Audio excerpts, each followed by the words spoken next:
Okay, so just to revise here, we drew the square around the circle, which is the same as this length, so the diameter of the circle is the same there. Projected, and I scribed my 66 for my height. Just going to extend this construction.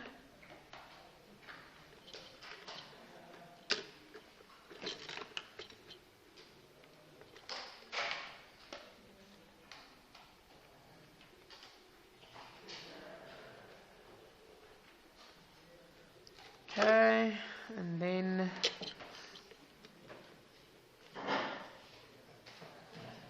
draw my sides as solid because I will see them.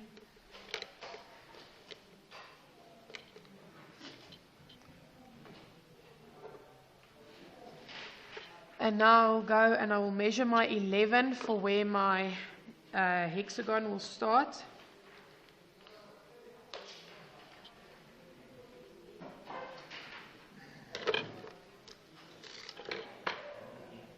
Get a baseline. Okay, and then they say that one of the sides of the hexagon is 22. Okay. So I'm going to set my compass on 22. Okay, wait, sorry. First one I just get the size of 22. So I'm just going to leave it first on 11 and just scribe to both sides from my center so that I have the first base side there. Then I can set it on here on 22, and then where it intersects with my middle there, that's the middle of my hexagon. Can go and do my constructing circle there. I just want to move it up a little bit.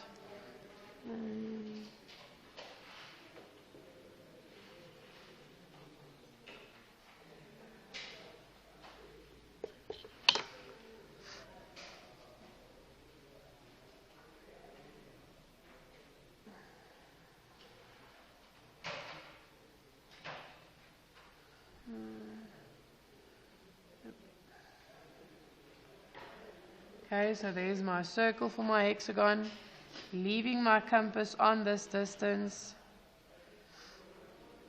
scribe my hexagon.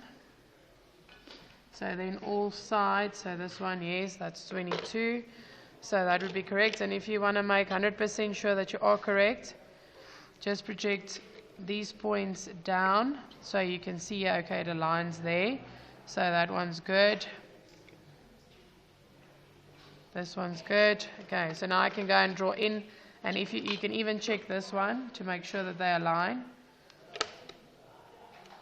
Okay, so there we go, that's good. Okay, so now I can go and connect those sides together, and this will also be in solid.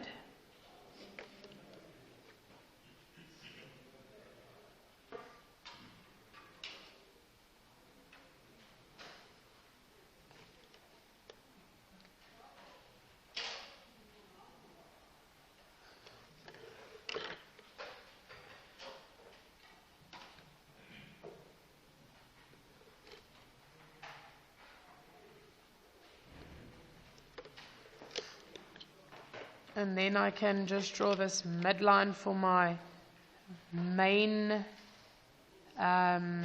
solid.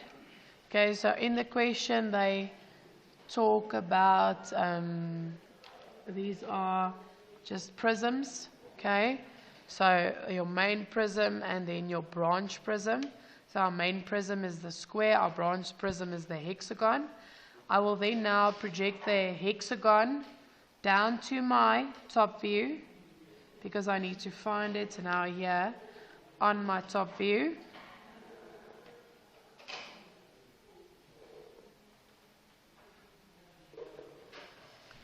And then they say the distance that it goes out from my main prism is 38.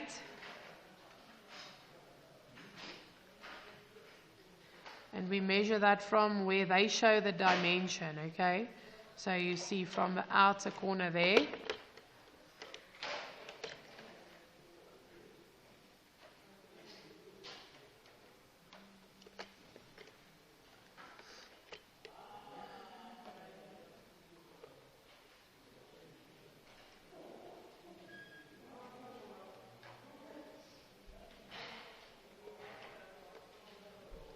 Okay, and that is now my two views completed. So I've done the given top view, I've done the given front view. I need to complete a left view, clearly showing the curve of interpenetration. So when we want to do a left view, that will be next to our front view. Okay, so an XY axis, and we're going to project across. And like I said, please treat the two solids or prisms as individual objects. So I'm going to do my main prism first, and I'll use my rule of similarity from my top view because these are true lengths. Okay. Scribe.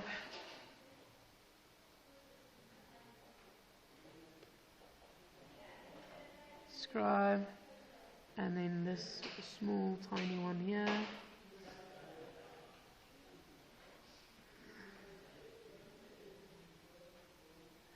Okay, and then I'll project them to the top.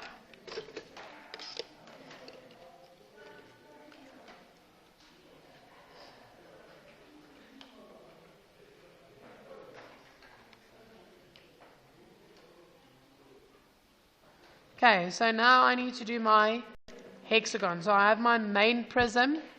I need to do my branch prism.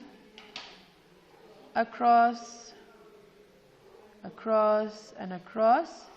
Okay, so what you're going to do is you need to find the distance that it is away here. So you can again just work from your XY axis to the edge. Okay, and then from my XY axis, that's going to give me my edge. Okay, and then this line will then be a solid line because my prism is up straight. Oh, sorry, not up straight. It's the centers are aligned. Okay, if I can say it like that.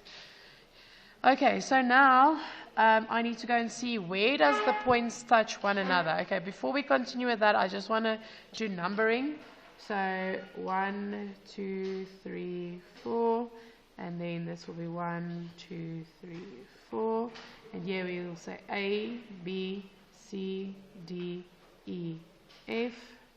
And here A, B, C, D, E, F. Oh, F, that's a very ugly F. Sorry. F. Okay, so now when I'm looking at this, I have A, B, C, D, E, and F. Okay, and here I have, so transferring this distance, 1, 2, 3, 4. So when I do my numbering, to make sure that you are numbering correct, is I go in the direction that I started numbering on the view that gives me the actual shape.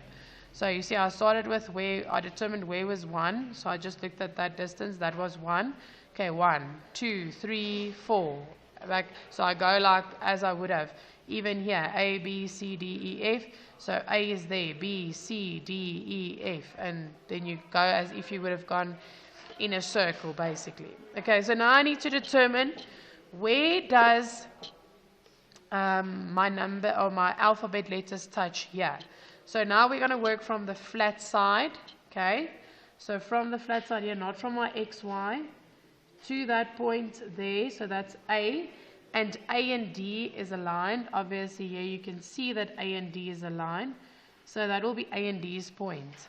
Then B, F, C, and E are aligned. Okay. So B and C, E and F.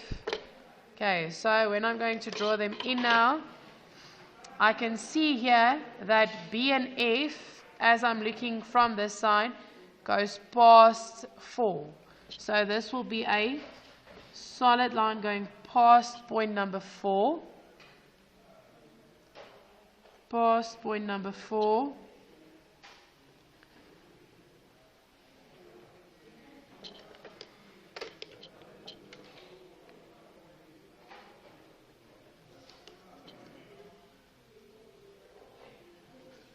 Okay, and that is my curve of penetration, so I can just go and make the rest of my main prism solid.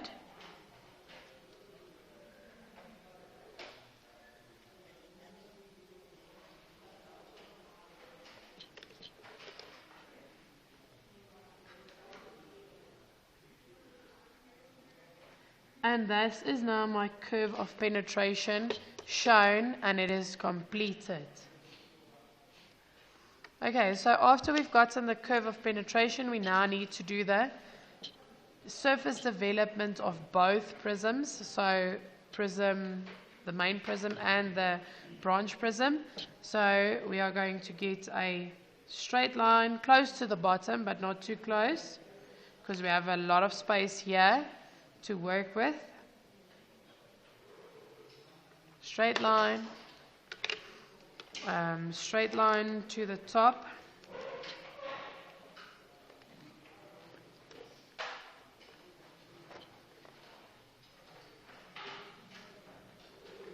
And this is in construction. And then I'm going to go to my front view, of my top view, because this gives me the true length, and we have to work with true lengths. This is not a true length, okay? True length. And I will be scribing 4 times because I have 4 sides.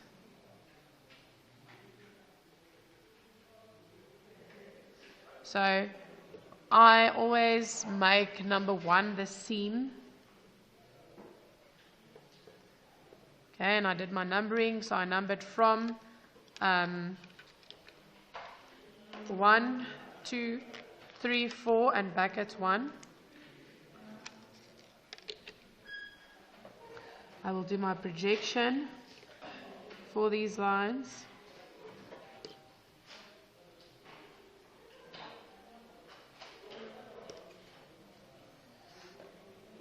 And I will take my true height of my main prism, which I can find on my front view. So the true height, there, scribe it, which was 66, but I don't have to go and measure the 66 again. I can just measure from the drawing that I've already drawn, because I've measured once. I don't have to measure twice. That is what makes the rule of similarity so nice, because you only actually have to do dimensioning once.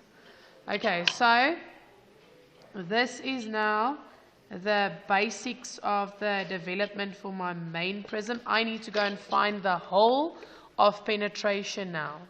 Okay, so we are working on my drawing on point number 4. So now I need to use true lengths again. So I need to find out where my branch prism will start. So from the top to the bottom, okay, on point number 4, that's a true length, okay.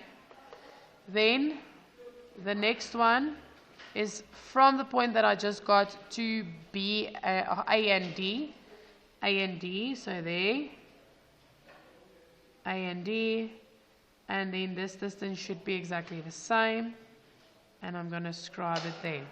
Then I'm going to do projection for all 3 of these points across on my drawing, between the points that I'm working on. So 2 point number 3 and 2 point number 1 from point number 4.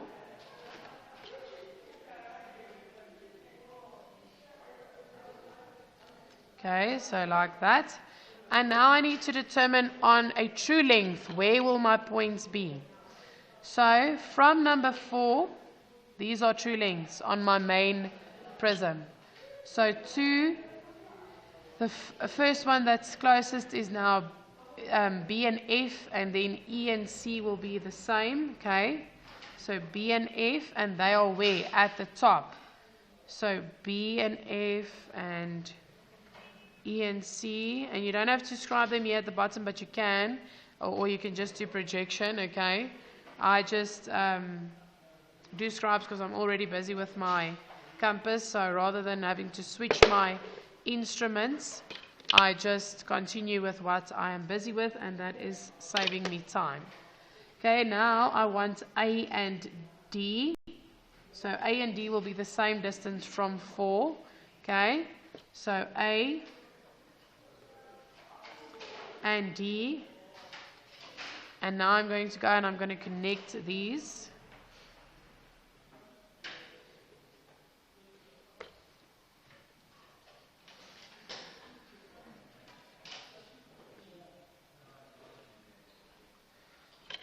And you'll see that the actual hole sometimes looks quite larger than the than the actual solid that is fitting in that, or the actual prism.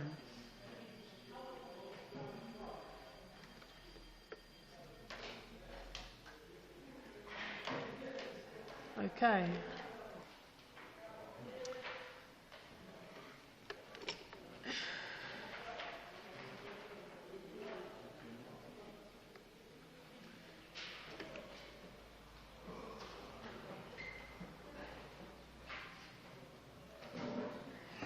Okay, so I'm just making my main pipe solid, or my main prism. Whatever I will see and whatever is going to be a solid line, so my fold lines or my corners. So here where my hole of penetration is, I'm going to skip the hole. Okay, and then don't forget to label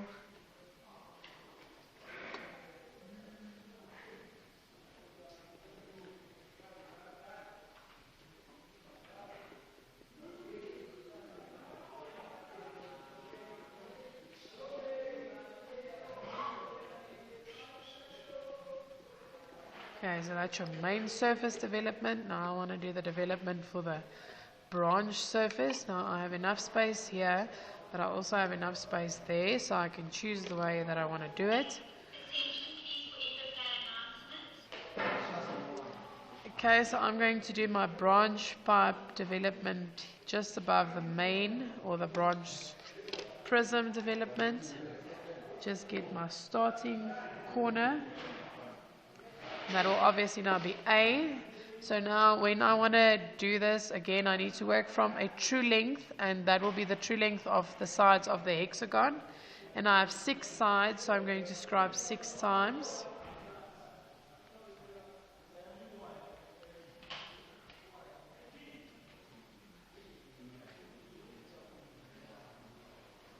And I'm going to just project them to the top in construction.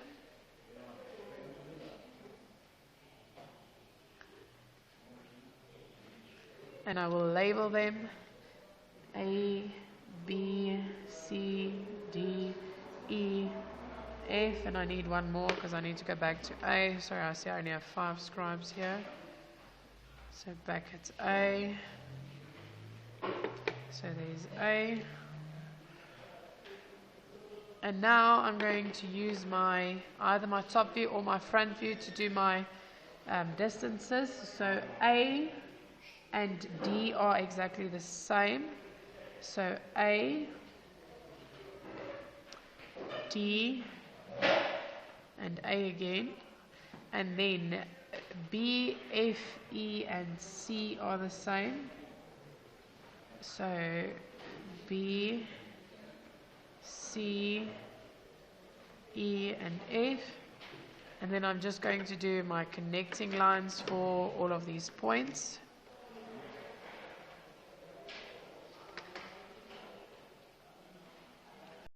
Okay, so this should be a straight line. So you can see there it's a straight line. This one will also be a straight line. And then it's going to go to form my little peak that it is doing here. Just hold on 1 second. Oh wait, okay, just give me a minute. Yes, so that should be. Okay, so between B and C and E and F, the distance is smaller. Okay, so you need to take this distance here. Okay, or you can use that distance there, same thing. And you're going to scribe it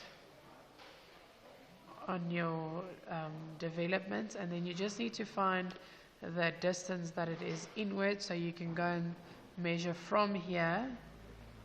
Okay, so I'm measuring from C and B, so that doesn't really matter from which side, but it's basically exactly in the middle. Okay, and then this will be a fold line and not an actual corner line. And a fold line we indicate as a center line. Okay, and then we're going to draw from B and C.